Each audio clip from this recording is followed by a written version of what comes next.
Aime l'emploi avec la région Provence-Alpes-Côte d'Azur.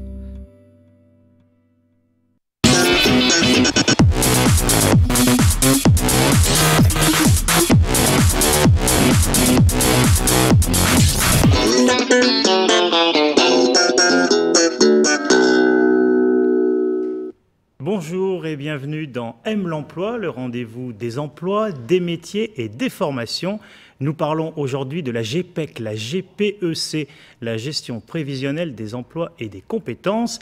Avec nos invités, d'abord Didier Brun, vous êtes responsable du pôle transition professionnelle de l'AFPA. Bonjour. Bonjour. À vos côtés également Laure Piana, consultante à l'AFPA dans ce pôle transition professionnelle. Bonjour.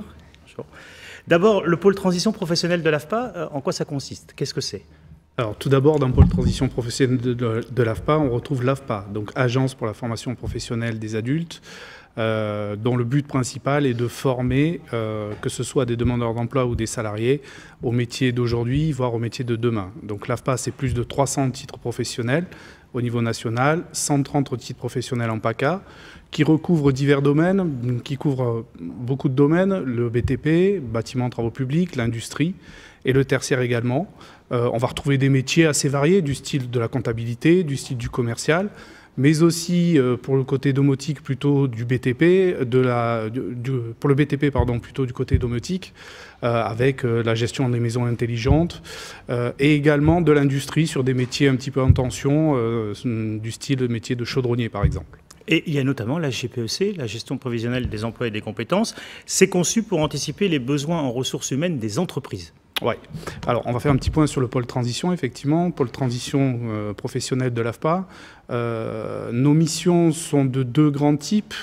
Une mission plutôt sur l'accompagnement par délégation de Pôle emploi, par exemple, sur les transitions professionnelles des personnes qui ont été licenciées économiques. On les aide à retrouver de l'emploi, ce qui nous permet de bien connaître effectivement les bassins et les tissus de la région. Et une deuxième partie, un peu plus conseil RH, on va dire, auprès des entreprises, sur tout ce qui est diagnostic RH, entretien professionnel, comment on mène un entretien professionnel, et effectivement aussi sur tout ce qui est travail, sur le bilan professionnel, savoir comment on fait évoluer les compétences.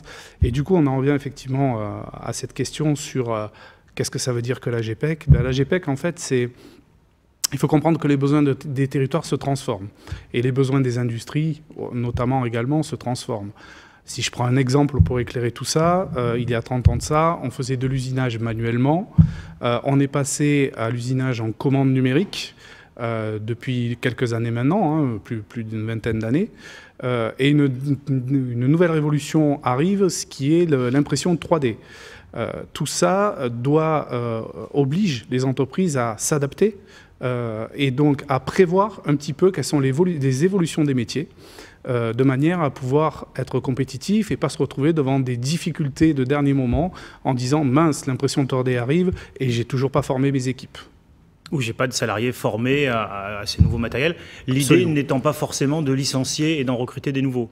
Tout à fait. L'idée étant, bien évidemment, de monter en compétence les salariés de l'entreprise, ce qui permet de garder de la compétitivité et donc ensuite de pouvoir répondre à toutes les sollicitations externes du marché. Alors justement, un des points importants de la GPEC, c'est l'anticipation des recrutements pour un responsable d'entreprise. Laure Piana. Oui, tout à fait. L'objectif quand même d'une GPEC, c'est d'être dans le prévisionnel, donc pouvoir anticiper ses besoins.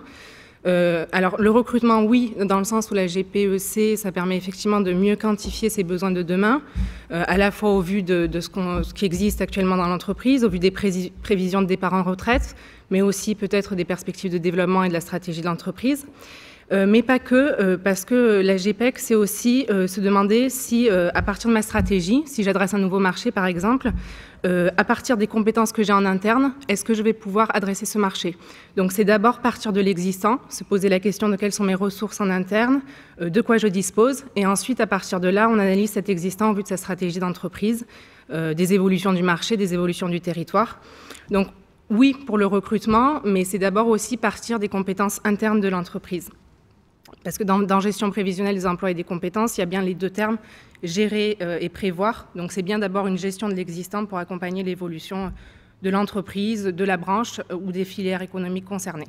parce qu'on a différents niveaux de GPEC, des GPEC qui sont réalisés en interne dans l'entreprise, et puis après tout ce qui concerne des approches un petit peu plus générales au niveau des filières et des territoires. Donc justement, la GPEC a une influence sur la formation professionnelle globalement, aussi bien la formation au sein de l'entreprise que les organismes de formation professionnelle. Oui, tout à fait. L'idée, effectivement, c'est que l'entreprise, une fois qu'elle a analysé un petit peu son existant, elle ne peut pas de façon isolée aller forcément, elle, travailler sur les viviers du territoire. Pourquoi? Parce qu'on part bien des ressources humaines d'un territoire, notamment sur un certain nombre de métiers où on sait que les personnes sont plus ou moins mobiles. Donc en fonction de cette mobilité géographique, il faut bien que les viviers soient présents sur le territoire. Et c'est là qu'on va engager des démarches de GPEC-T, donc c'est-à-dire des démarches qui vont engager les différentes parties prenantes du territoire, dans lesquelles l'idée c'est de rassembler les différents acteurs, donc les acheteurs de formation professionnelle, le conseil régional, Pôle emploi, les OPCA, les acteurs du service public de l'emploi, notamment Pôle emploi, et puis ensuite les représentants des branches, des filières et les partenaires sociaux. Donc c'est du moment qu'on va rassembler ces différents acteurs autour de cette anticipation des besoins en compétences qu'on va pouvoir définir des plans d'action et agir sur l'offre de formation professionnelle. Et cela pour éviter qu'on aille chercher de la main-d'œuvre beaucoup plus loin, même à l'étranger, alors qu'on pourrait en former de manière très rapide ici sur notre territoire. Voilà, l'idée c'est vraiment d'essayer de poser les conditions pour favoriser la rencontre à court, moyen et long terme de l'offre et de la demande. Donc on n'est pas dans une approche adéquationniste où l'idée c'est de former des personnes pour répondre à un besoin à un instant T, mais bien d'essayer de faire converger à terme cette offre et cette demande d'emploi. Parce que comme on le disait à l'instant avec Didier Brun, une formation très courte sur la 3D, par exemple, peut être faite en quelques semaines et ça évite d'aller chercher des compétences au-delà des frontières. C'est le but. Alors, on peut souligner un point important sur cette GPEC. Elle a été mise en place par la loi Borloo de 2005. Cette loi impose une négociation, mais dans le cas où la négociation n'aboutit pas, l'entreprise ne connaît aucune sanction. Donc, en résumé, la loi impose une obligation de négocier, mais pas de conclure. Laure Piana, on connaît les aléas du monde économique et de l'entreprise. Une GPEC à moyen terme, c'est aussi un petit peu délicat pour un chef d'entreprise qui n'a pas une lisibilité forcément de manière très lointaine, déjà sur ses débouchés et sur son chiffre d'affaires.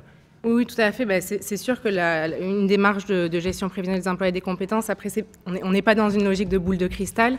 L'idée, c'est surtout, à mon sens, d'apporter des outillages et une méthodologie pour accompagner l'entreprise à se préparer à faire face à des mutations. Donc effectivement, les prévisions, on n'est pas sur une science exacte. L'entreprise, elle fait face à des aléas du marché, mais dès lors qu'elle est mieux outillée et qu'elle a une méthodologie qui va lui permettre d'accompagner ces changements, elle sera d'autant plus performante. Alors, il y a un volet aussi qu'il faut analyser, c'est la partie relation interne au sein de l'entreprise. On peut dire notamment la relation entre le patron et ses syndicats. La GPEC peut la favoriser, peut la rendre plus fluide. Oui, parce que dans la GPEC, on va se retrouver avec plusieurs éléments qui vont permettre effectivement de travailler, on va dire, en synergie au sein de l'entreprise, à savoir augmenter le niveau de qualification des collaborateurs, par exemple, et ça c'est quelque chose qui est très important aujourd'hui et demain quand on voit les contraintes qui arrivent sur l'entretien professionnel à partir de 2020. C'est aussi faire face à une pyramide des âges, commencer à anticiper les départs, voir est-ce qu'on recrute à nouveau dans le même domaine, est-ce qu'on qualifie des personnes qui montent dans le domaine du départ des retraités, est-ce qu'on recrute des jeunes ou on recrute des compétences différentes, hein, voilà, donc tout ça, ça permet effectivement de fluidifier un petit peu le dialogue social, d'une manière générale, entre les patrons et les instances représentatives du personnel, d'une manière générale. Quand on se parle naturellement dans une entreprise, ça se passe naturellement, cette GPEC. Quand ça peut être tendu, ça peut être une manière de fluidifier un peu plus, parce que les syndicats sont mis en fait dans la machine.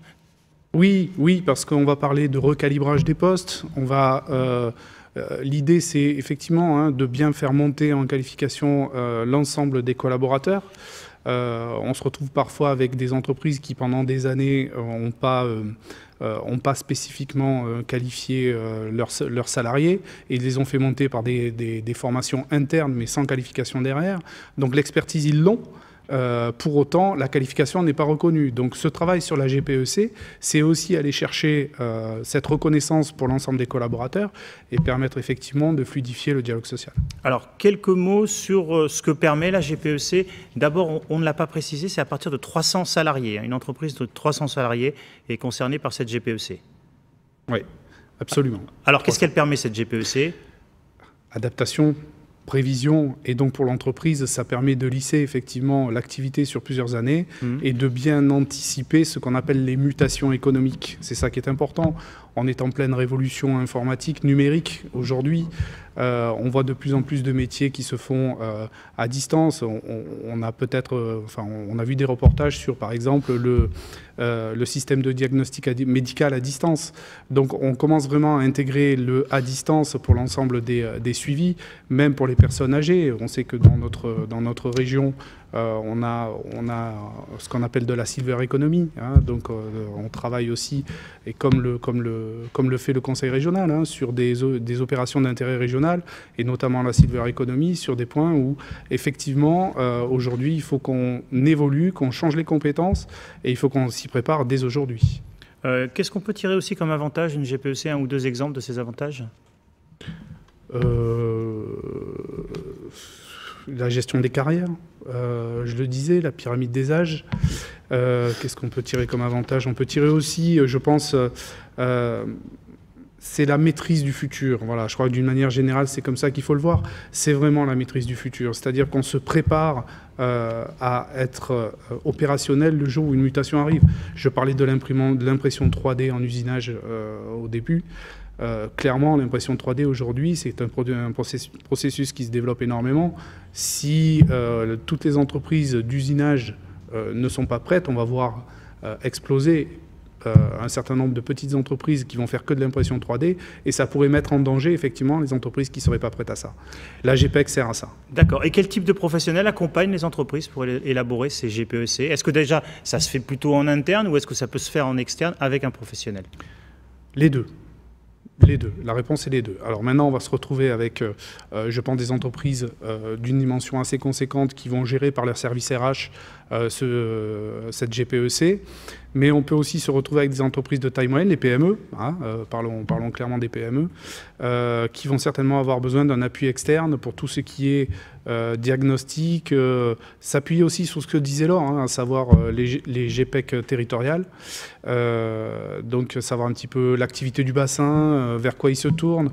On serait bien à mal aujourd'hui en PACA, par exemple, de créer un diplôme sur de la fabrication automobile. On n'a pas d'usine. Donc voilà, donc, ce que je veux dire par là, c'est bien connaître le territoire. Hein. Voilà. Donc, faire appel à un professionnel extérieur, parfois ça permet d'éviter d'avoir le nez dans le guidon, de ne pas sortir des idées qui peuvent être prospectives aussi. Complètement, complètement. C'est ce qu'on propose hein, sur le pôle transition professionnelle de l'AFPA. C'est effectivement d'accompagner les entreprises dans ces démarches de diagnostic, ressources humaines, mais aussi dans ces démarches d'évolution de compétences qui sont très en lien avec la GPEC, sur le bilan professionnel.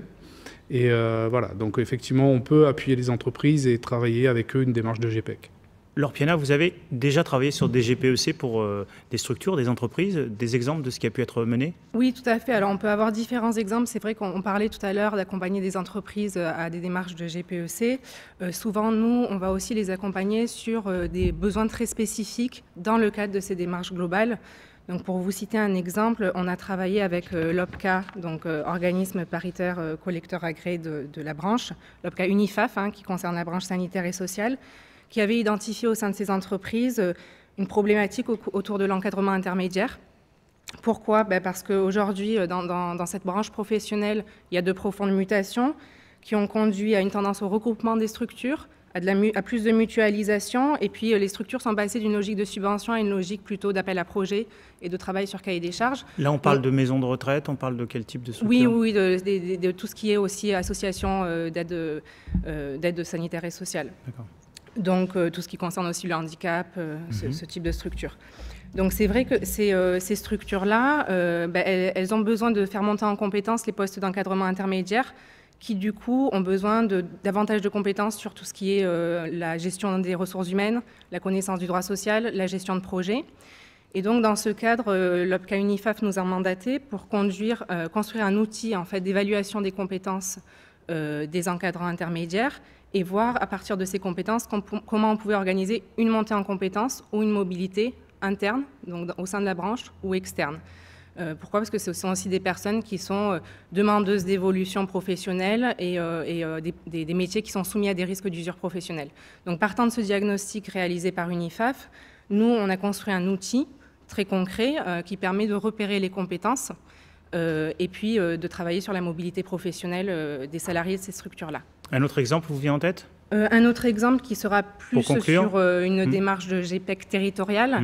On a été mandaté par la Direct PACA pour travailler sur les problématiques emploi des entreprises aéronautiques dans les métiers de la production. Et donc, effectivement, l'objectif, c'est de pouvoir identifier les freins et les leviers pour répondre à ces problématiques. Merci Laure Piana, merci Didier Brun et à bientôt sur Aime l'emploi.